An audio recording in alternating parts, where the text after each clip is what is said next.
శ్రీ గురుభ్యో నమ. శ్రీమాత్రే నమ. మా భక్తి టీవీని ప్రోత్సహిస్తూ ఉన్నటువంటి మా ప్రేక్షకులందరికీ ధన్యవాదాలు తెలియజేస్తూ ఉన్నాము. ప్రతి వారము రాశి ఫలితాలు చెప్పుకుంటూ ఉన్నాము. అలాగే ఈ వారం కూడా రాశి ఫలితాలు ఏ విధంగా ఉన్నాయి, గ్రహస్థితులు ఏ విధంగా ఉన్నాయి, వాటి యొక్క దృష్టులు సమ్మేళనాలు ఏ విధంగా ఉన్నాయి, పరిహారాలు ఏవి చేసుకోవాలి అనేవన్నీ ఇప్పుడు తెలియచెప్పుకుందాం. 28 జూన్ నుంచి 4 జూలై వరకు గల కాలానికి రాశి ఫలితాలు. వృషభ రాశిలో కుజుడు ఉన్నారు, రవి మిథున రాశిలో ఉన్నారు, గురు బుధ శుక్రులు కర్కాటక రాశిలో ఉన్నారు, కేతు వచ్చేసి సింహరాశిలో ఉన్నారు, చంద్రుని యొక్క సంచారము వృశ్చిక రాశిలో ఉంటూ ఉండగా, రాహు గారు కుంభరాశిలో ఉంటూ ఉండగా, శనిగారు మీనరాశిలో ఉన్నారు. ఇక వారాంతంలోకి వెళ్ళేటప్పటికీ చంద్రుని యొక్క సంచారము రాహుతో ఉన్నది, శుక్రాచార్యుల వారి యొక్క సంచారము కేతువుతో కలిసింది. ఈ రెండు మార్పులు వారాంతంలో జరిగి ఉన్నాయి. గ్రహ సమ్మేళనాల ఫలితానికి వచ్చినట్టయితే ఇక్కడ గురు బుధ శుక్రుల యొక్క సమ్మేళనం జరుగుతూ ఉన్నది. ఇది చాలా అద్భుతమైనటువంటి కలయిక అని చెప్పచ్చు. గురు శుక్రుల కలయిక వల్ల రెండు శుభగ్రహాల యొక్క కలయిక, ఇద్దరు గురువులే అవుతూ ఉన్న కారణము, గురువుగారు ఉచ్ఛలో ఉంటూ ఉన్న కారణము, ఇవన్నీ కూడా చాలా శుభప్రదమైనటువంటి ఫలితాలను ఇస్తూ ఉండగా, రెండు శుభగ్రహాలతో కలిసినటువంటి బుధుడు కూడా శుభగ్రహమే అవుతూ చాలా అద్భుతమైన ఫలితాలను ఇస్తూ ఉంటారు. అలాగే జ్ఞానం బాగా పెరుగుతుంది, బుక్కిష్ నాలెడ్జ్ బాగా పెరుగుతుంది, అలాగే సున్నితమైన ప్రవర్తన పెరుగుతుంది, ధనయోగాలు పెరుగుతాయి, అనేక రకాల శుభ ఫలితాలు ఉంటాయి. ఈ గురు శుక్ర బుధుల కలయిక చేత చాలా అద్భుతమైన ఫలితాలు ఉంటాయి అని చెప్పి తెలియచెప్పడం జరుగుతోంది. ఇక శనిగారి యొక్క దృష్టి కుజుడి మీద ఉంది. ఇది కొంచెం జాగ్రత్తగా ఉండవలసినటువంటి కాలం. మనందరికీ తెలుసు, వారం వారం చెప్పుకునేటటువంటి వార ఫలాలలో మనము ఇలాంటి విషయాలు చాలా వరకు చాలాసార్లు ప్రస్తావించి ఉన్నాము. శని కుజుల కలయిక కానీ దృష్టి కానీ ఎప్పుడూ మంచిది కాదు.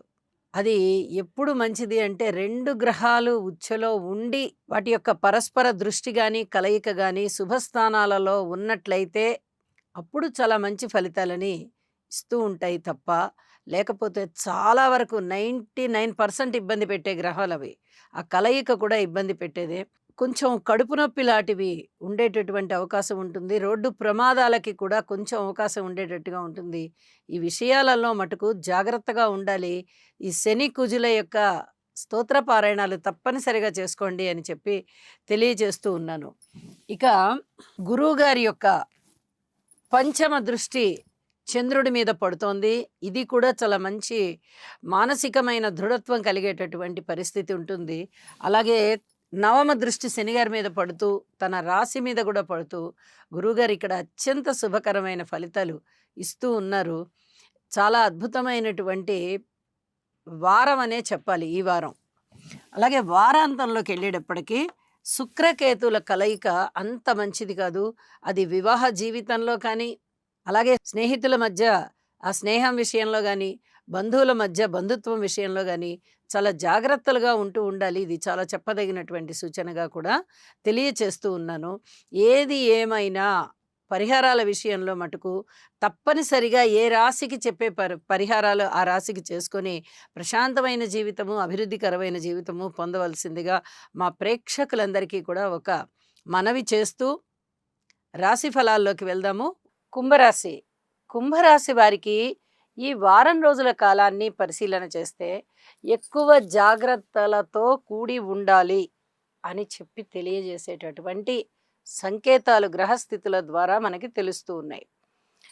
షష్ఠ స్థానంలో బుధుడు బాగున్నారు, దశమ స్థానంలో చంద్రుడు బాగున్నారు. మరి మిగతా గ్రహాల యొక్క అనుకూలత ఏమైనా బాగుందా అంటే అంతగా బాలేదు. కాబట్టి ఏలినాటి శని జరుగుతూ ఉంది కాబట్టి, గురు బలం అన్నది అంతగా లేదు కాబట్టి ఖచ్చితంగా జాగ్రత్తలు తీసుకోవాల్సిన పరిస్థితి ఉంది. అలాగే రాశిలో రాహు ఉన్నారు, సప్తమంలో కేతు ఉన్నారు.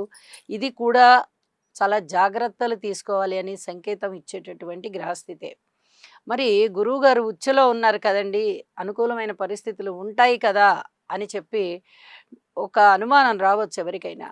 గురువుగారు ద్వితీయాధిపతి, లాభాధిపతి అవుతూ షష్టంలో ఉన్నారు కాబట్టి, ఇక్కడ ధనానికి సంబంధించి మటుకు అనుకూలమైన ఫలితాలుంటాయి. కుటుంబంలో ఐకమత్యం గురించి జాగ్రత్తలు తీసుకోవాలి. అలాగే అన్నదమ్ముల సహాయ సహకారం గురించి జాగ్రత్తలు తీసుకోవాలి. మాతృవర్గ రీత్యా మీరు మీ తల్లిదండ్రులకి కొంచెం వినయ విధేయతలు చూపించి వారి యొక్క ఆశీర్వచనం తీసుకునే ప్రయత్నం చేయండి. ఇది చాలా చెప్పదగ్గ సూచన. గ్రహస్థితులు అనుకూలంగా లేనప్పుడు ఇది ఇంకా ఎక్కువ శ్రద్ధగా చేయడం అనేది అవసరం. ఎందువల్ల అంటే మాతృమూర్తి గారు ఇచ్చేటటువంటి ఆశీస్సు దైవ ఆశీస్సులతో సమానమైంది. కానీ మనము నిత్య జీవితంలో అమ్మ అంటే మన అమ్మ కదా అనేటటువంటి ఒక చనువుని ప్రదర్శిస్తాం తప్ప, అమ్మ యొక్క ఆశీస్సులు ఇంత గొప్పవి అని చెప్పి మనము గుర్తించం. కానీ తల్లిగారికి విశేషమైనటువంటి ప్రాధాన్యత ఉంటుంది. ఒక్కసారి అయినా సరే వారంలో తల్లిగారి యొక్క ఆశీర్వచనాలు తీసుకోండి. ఎటువంటి బలాలు గ్రహాలకు సంబంధించి ఉన్నా లేకపోయినా మాతృమూర్తి గారు ఇచ్చేటటువంటి బలం మిమ్మల్ని నడిపిస్తుంది అని చెప్పి మరీ మరీ తెలియజేస్తున్నాను. మాతృమూర్తి గారి పట్ల నిరసన చూపించకండి. ఇది చెప్పదగినటువంటి సూచన. అలాగే సంతాన రీత్యా కూడా చాలా జాగ్రత్తగా ఓర్పు కలిగి ఉండండి. ఇక ఏదైనా అపవాదులు, అపనిందలు ఇలాంటివేవన్నా మీరు ఎదుర్కోవలసి వస్తే కొంచెం ఓర్పు కలిగి ఉండండి. ధన ఆదాయం అయితే సూచిస్తోంది. కొన్ని కొన్ని పనులలో విజయ అవకాశాలు కనిపిస్తున్నాయి. కానీ మిగతా అన్ని విషయాల పట్ల జాగ్రత్తలతో కూడి ఉండాల్సిందే. ముఖ్యంగా భార్యాభర్తల అన్యోన్యత విషయంలో ఎక్కడా కూడా ఇక్కడ ఈ విషయంలో మనకి బాగుంది అనేటట్టుగా ఉండదు. అన్ని అంశాల పట్ల మీకు వ్యతిరేకత కనిపిస్తుంది. దానివల్ల మానసిక అశాంతి పెరుగుతుంది. ఈ అశాంతిని తగ్గించుకోవడం కోసం యోగా చెయ్యండి, గురుగ్రహ స్తోత్రాలు పఠించండి, అలాగే ఇష్టదేవత ఆరాధన చెయ్యండి. ఎన్ని రకాలుగానో జాగ్రత్తలుగా ఉండవలసిన కాలం అని చెప్పి తెలియజేస్తూ ఉన్నాను. ఇక పిత్రార్జితం విషయంలో కానీ ఉద్యోగ జీవితంలో కొంచెం తృప్తి అనేది కనిపిస్తూ ఉంటుంది. అయితే ఇది ఒక్కటే మీకు పూర్తిగా మానసికమైన ఆనందానికి కారణం కాదు. ఇదైనా బానే ఉంది. మిగతా అన్ని విషయాలు చాలా ఇబ్బందికరంగా ఉన్నాయి అనుకునేటటువంటి పరిస్థితే. కాబట్టి చాలా జాగ్రత్తలతో కూడి, ఓర్పుతో కూడి, సంయమనంతో కూడి ఉండవలసినటువంటి పరిస్థితి చాలా స్పష్టంగా కనిపిస్తుంది. ఇక వారాంతంలోకి వెళ్ళేటప్పటికీ చంద్రుని యొక్క సంచారం రాశిలోకి వచ్చింది. చంద్రుని యొక్క సంచారం చాలా బాగుంటుంది. కానీ ఇక్కడ రాహు గారితో కలిసి ఉన్నందువల్ల, పైగా ఈయన షష్టాధిపతి అవుతూ రాశిలో ఉన్నందువల్ల చాలా వరకు మీకు ఎదుటి వాళ్ళ మీద అనుమానం కలిగించేటటువంటి అంశాలే గోచరిస్తూ ఉంటాయి. వీళ్ళు మనని కరెక్ట్గా గైడ్ చేయట్లేదు, ఉన్న విషయాన్ని సరిగ్గా చెప్పట్లేదు, మనని రాంగ్గా డైరెక్ట్ చేస్తున్నారు. ఇలాంటివన్నీ కూడా ఎక్కువగా ఆలోచనలు వస్తాయి. అలాగే శారీరక కష్టం బాగా ఎక్కువగా ఉంటుంది. కార్మికులు, కర్షకులు, నేత పనివారు, చేతి వృత్తుల వారు ఇత్యాది వారందరికీ కూడా కొంచెం కష్టం పెరిగే విధంగా ఉంది. స్త్రీల విషయంలో కూడా సుబ్రహ్మణ్యేశ్వర స్వామి ఆరాధన చేసుకోవడం చాలా చాలా మంచిది. విద్యార్థులు తమ యొక్క విద్యని చాలా చక్కగా ముందరికి తీసుకెళ్తూ ఉంటారు. విద్యార్థులకి చాలా బాగుంది అని చెప్పి తెలియజేస్తున్నాను. ఇక స్థిర చరాస్తుల వృద్ధిని కూడా మీరు ప్రయత్నం చేయండి తప్ప పూర్తిగా నిర్ణయాలు తీసేసుకోకండి. ఇలా చేసేయాలి మనము అని చెప్పి నిర్ణయం తీసుకోకండి.